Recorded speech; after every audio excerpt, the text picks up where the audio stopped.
Sasa watu wa mjini mnavunga mtaki kuonyeshwa dawa. Mimi leo naonyesha dawa bure kabisa, utanishukuru. Ya mimi sio mganga wa kienyeji, usinifuate nikupigie ramli. Ila nakwambia, nataka mniambie huu mti unaitwaje. Nataka kuandika hapo chini hapo kwenye comment hapo, tukutane kwenye comment, utaniambia huu ni mti gani. Ila mimi nitakufafanulia unatibu nini. Cha kwanza unatibu kikohozi.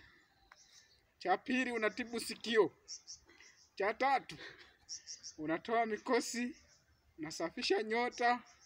Hata kama unataka ufanye biashara yako, wewe nenda uweke. Chukua maji, unatengeneza, unatwanga, unaweka mle alafu unamwagilia kwenye ofisi yako. Yaani wateja watakuja sana, utanishukuru sana. Ila sasa usinifuate nikupigie ramli.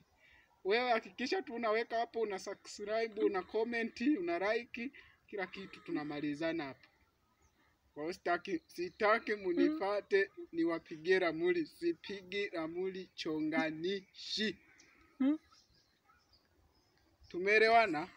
Ila tukutane hapo kwenye comment. Ukiingia YouTube andika Mteule TV, utavikuta vitu vyangu na tutazidi kuelimishana, tutazidi kuburudishana, tutazidi kuwekana sawa.